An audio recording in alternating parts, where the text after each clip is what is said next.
नमस्कार दोस्तों, मैं अपने चैनल फाइनेंशियल फ्रीडम पे आप सभी का स्वागत करता हूं। दोस्तों, आज हम HDFC mid cap, Motilal Oswal mid cap, Quant mid cap और SBI Magnum mid cap fund के इन चारों फंड्स में कंपेयर करेंगे। जो मिड कैप फंड्स होते हैं दोस्तों, ये लार्ज कैप के अपेक्षा थोड़ा सा ज़्यादा रिस्की होते हैं, बट इनमें रिटर्न्स देने की क्षमता भी लार्ज कैप से ज़्यादा होती है। ये ज़्यादा high risk high returns type के फंड होते हैं। अगर इन्हें अपने पोर्टफोलियो में आप रखते हैं तो ये आपके रिटर्न्स को अच्छा खासा जनरेट करते हैं।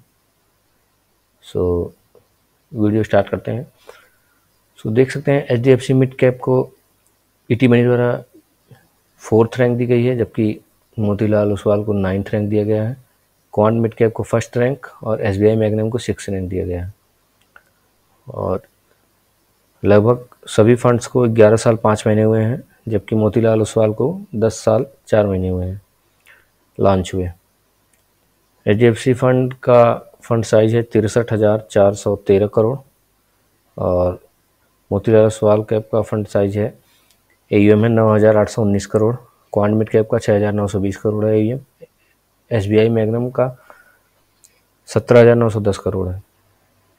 रिटर्न्स आप देख सकते हैं पिछले एक साल में 51.7% का रिटर्न है एचडीएफसी का, जबकि मोतीलाल ओसवाल का 56.9% का रिटर्न है और क्वांट का 74% का रिटर्न है, जबकि एसबीआई का 35.9% का रिटर्न है। पिछले 5 सालों में आप देख सकते हैं 26.65% का रिटर्न दिया है एचडीएफसी मिड कैप ने, जबकि Motilal Oswal mid cap fund ने 30% का रिटर्न दिया है, जबकि क्वांट ने 36.3% का रिटर्न दिया है, जबकि एसबीआई ने 26.2% का रिटर्न दिया है।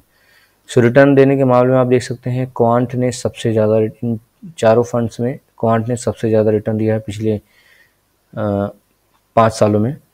और रिटर्न देने के मामले में देख सकते हैं ये इसको पहला रैंक दिया है, इसी वजह से इसको पहला रैंक दिया गया है। अच्छा, ये थोड़ा सा ज़्यादा high risk high return type के फंड होते हैं। क्वांट में थोड़ा सा ज़्यादा वोलेटिलिटी दूसरे फंड्स की अपेक्षा ज़्यादा रहती है। स्टैंडर्ड डेविएशन देख सकते हैं 12.91 है एचडीएफसी का, जबकि मोतीलाल ओसवाल का 13.3 है और क्वांट का 15.8 और एसबीआई का 11.6 है। सबसे ज़्यादा क्वांट का है। और स्टैंडर्ड डेविएशन हमें रिस्कीनेस ऑफ फंड को रिप्रेजेंट करता है। जितना ज़्यादा स्टैंडर्ड डेविएशन जितना हायर होगा, वोलेटिलिटी भी उतनी ही ज़्यादा होगी उस फंड की। क्वांट के फंड्स होते हैं, क्वांट मिड कैप जो फंड है, ये थोड़ा सा इन तीनों फंड्स की अपेक्षा ज़्यादा वोलेटाइल है। और अपने रिस्क कैटेगरी देखकर ही इन्वेस्टमेंट करें। और दोस्तों, मैं बताना चाहूँगा, मैं सेबी रजिस्टर्ड एनालिस्ट नहीं हूँ। कोई भी इन्वेस्टमेंट करने से पहले अपने फाइनेंशियल एडवाइजर से सलाह जरूर लें। ये जो क्वांट का फंड होता है, ये और इन चारों फंड की अपेक्षा थोड़ा सा ज़्यादा वोलेटाइल है, क्योंकि इसका स्टैंडर्ड डिविजन ज़्यादा है। साप रेशियो देख सकते हैं 1.64 है एचडीएफसी का, मोतीलाल ओसवाल का 2.01 है, जबकि क्वांट का 1.6 है और एसबीआई का 1.51। शार्प रेशियो जितना ज़्यादा होता है उतना ही रिस्क एडजस्टेड, एक से जितना ज़्यादा हो उतना ही रिस्क एडजस्टेड रिटर्न होता है।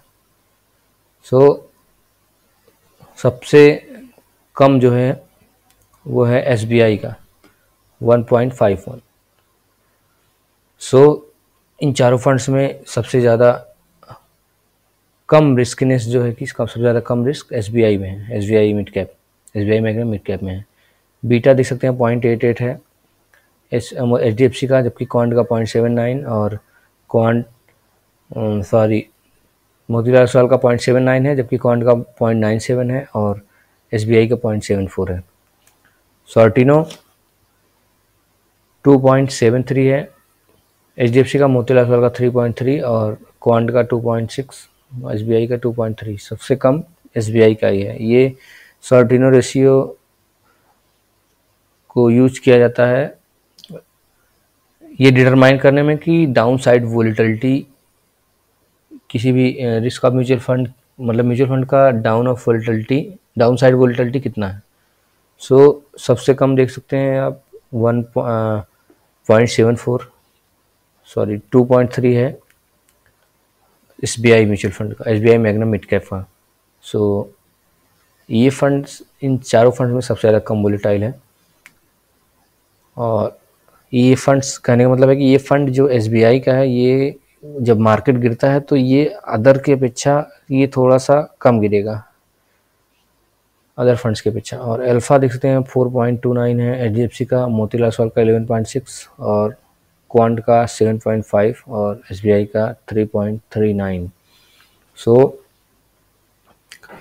ये अल्फा सबसे ज़्यादा देख सकते हैं मोतीलाल ओसवाल का है। सो ये जितना ज़्यादा होगा, यानी कहने का मतलब इसने 11.6% अपने बेंचमार्क से ज़्यादा रिटर्न दिया है। मिड कैप बेंचमार्क के मिड जो इसका बेंचमार्क है मिड कैप का, उससे 11.6% ज़्यादा रिटर्न इसने दिया है, बेंचमार्क को आउट परफॉर्म किया है। यानी बेंचमार्क को बीट करने के मामले में मोतीलाल ओसवाल फंड का सबसे ज़्यादा परसेंटेज यहाँ पे दिख रहा है। 11.6% ज़्यादा रिटर्न इसने दिया है अपने बेंचमार्क से।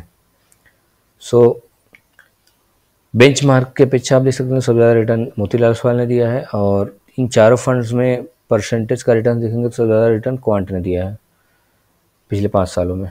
और होल्डिंग्स देख सकते हैं top 3 sectors HDFC mid cap में फाइनेंशियल में 23.0%, 23.07% की होल्डिंग है। हेल्थ केयर में 11.9% की होल्डिंग, कैपिटल गुड्स में 11.3% की होल्डिंग है।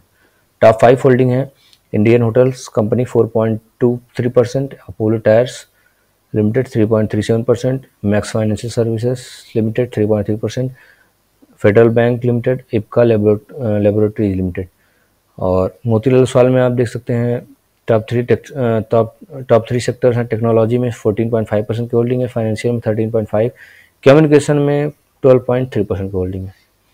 और टॉप 5 होल्डिंग सर्विस जियो फाइनेंशियल सर्विसेज में 11% की होल्डिंग है, कल्याण ज्वेलर्स में 8% की है, वोडाफोन आइडिया 7% की होल्डिंग है, ट्यूब इन्वेस्टमेंट में 6.9% की होल्डिंग, प्रेसिस्टेंट सिस्टम में 6.8% की होल्डिंग है। जबकि क्वांट में देख सकते हैं आप टॉप 3 सेक्टर्स, एनर्जी में 16.15% की होल्डिंग। सो देख सकते हैं आप इन तीनों ही फंड्स में, इन चारों फंड्स में सबसे, जबकि एनर्जी में होल्डिंग्स क्वांट में ही है। सो इसीलिए इस फंड ने थोड़ा सा ज़्यादा रिटर्न दिखा रहा है पिछले 5 सालों में, क्योंकि ये एनर्जी के जो एनर्जी सेक्टर में काफ़ी सारे फंड्स ने अच्छा खासा रिटर्न दिया है पिछले 2 से 3 सालों में। सो इसीलिए ये क्वांट का जो फंड है ये थोड़ा सा ज़्यादा रिटर्न दिखा रहा है इस समय। सर्विसेज में देख सकते हैं 14.7%, फाइनेंशियल में 12.5% है क्वांट में।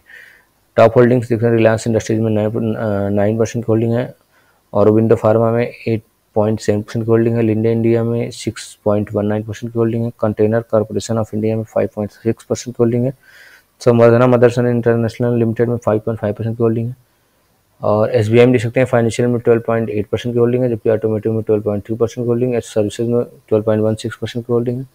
टूरेंट पावर टॉप 5 होल्डिंग देख सकते हैं, टूरेंट पावर है 4.3%, सुंदरम फाइनेंस 3.9% की होल्डिंग है, थर्मेक्स लिमिटेड 3.9%, क्रिजल 3.9% और सेफलर इंडिया में देख सकते हैं 3.3% की होल्डिंग्स है एसबीआई में। पी रेशियो देख सकते हैं आप 21 है एचडीएफसी का, जबकि मोतीलाल का 48.56% है, जबकि क्वांट का 27.76 है, जबकि एसबीआई का 45.74 है। और सबसे कम पी आप देखेंगे तो एचडीएफसी मिड कैप का है, और इन चारों फंड्स में पीबी रेशियो 3.35 है एचडीएफसी का, और मोतीलाल का 5.27, क्वांट का 3.19 है, और एसबीआई का 6.4।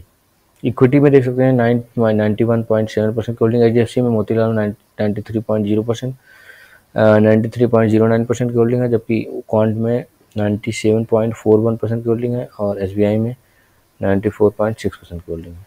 डेट में एचडीएफसी में 0% की होल्डिंग है, जबकि मोतीलाल ओसवाल में 5.53% की होल्डिंग है, और क्वांट में 3.95 और एसबीआई में 0.28% की होल्डिंग है। टर्नओवर रेशियो देख सकते हैं सबसे ज़्यादा मोतीलाल ओसवाल में है वो 131, जबकि एचडीएफसी में 20.82 है, जबकि एसबीआई में 10 है। और आप देख सकते हैं इसका एक्सपेंस रेशियो HDFC का 0.7% है, 7% है, जबकि मोतीलाल ओसवाल का 0.6% है और क्वांट का 0.62 और SBI का 0.82 है। सबसे कम एक्सपेंस रेशियो मोतीलाल ओसवाल का इसमें दिख रहा है। सो एग्जिट लोड 1% है, क्वांट में 0.5% है, बाकी तीनों फंड्स में 1% का है। HDFC, मोतीलाल ओसवाल और SBI में तीनों में 1% का होल्डिंग है, 1% का एग्जिट लोड है, जबकि क्वांट में 0.5% का है। लॉक इन देख सकते हैं, किसी में भी कोई लॉक इन नहीं है चारों फंड्स में। बेंचमार्क इंडेक्स देख सकते हैं, चारों ही फंड्स के Nifty mid cap 150 TRI index है। मिनिमम इन्वेस्टमेंट देख सकते हैं 100 रुपये के SIP और 100 रुपये का लमसम कर सकते हैं HDFC में, जबकि मोतीलाल में minimum SIP 500, minimum SIP lump sum 500 रुपये कर सकते हैं। और SBI में देखते हैं मिनिमम SIP 500, लमसम मिनिमम 5000 रुपये का है। सो और इन्वेस्टमेंट होराइजन देख सकते हैं, लॉन्ग टर्म के लिए चारों ही फंड्स अच्छे हैं, गुड फॉर लॉन्ग टर्म है। और मैनेज्ड बाई फंड मैनेजर देख सकते हैं HDFC के अमर कालकुंद्रिकर हैं और मोतीलाल ओसवाल के निकेत शाह, राकेश सेट्टी हैं और क्वांट के अंकित पांडे और वैशव सहगल हैं और SBI के देख सकते हैं भाविन विठलानी हैं। सो इन चारों ही फंड्स में आप देख सकते हैं अच्छा खासा रिटर्न लॉन्ग टर्म में दिया है। Mid cap funds large cap के पीछे थोड़ा सा ज़्यादा वोलेटाइल होते हैं। सो अपने रिस्क कैटेगरी को यानी अपने रिस्क एपेटाइट के हिसाब से ही इन फंड्स में इन्वेस्ट करें, क्योंकि high risk high return type के फंड्स होते हैं। और मिड कैप फंड्स को अपने पोर्टफोलियो में अगर आप जगह देते हैं तो ये अच्छा खासा रिटर्न लॉन्ग टर्म में जनरेट करते हैं। और इन सभी में सबसे ज़्यादा रिटर्न देने के मामले क्वांट मिड कैप है, इसीलिए इसको फर्स्ट रैंक दिया गया है। और ये थोड़ा सा ज़्यादा वोलेटाइल भी होते हैं अदर फंड्स, इन चारों फंड्स के पीछे। जबकि SBI में देखेंगे थोड़ा सा रिटर्न इसका 5 सालों का कम है, बट इसने रिटर्न थोड़ा सा वोलेटाइल ये इन तीनों फंड से अच्छा कम होता है। सो वीडियो अच्छा लगा हो तो वीडियो को लाइक करें, चैनल को सब्सक्राइब करें। Thank you so much.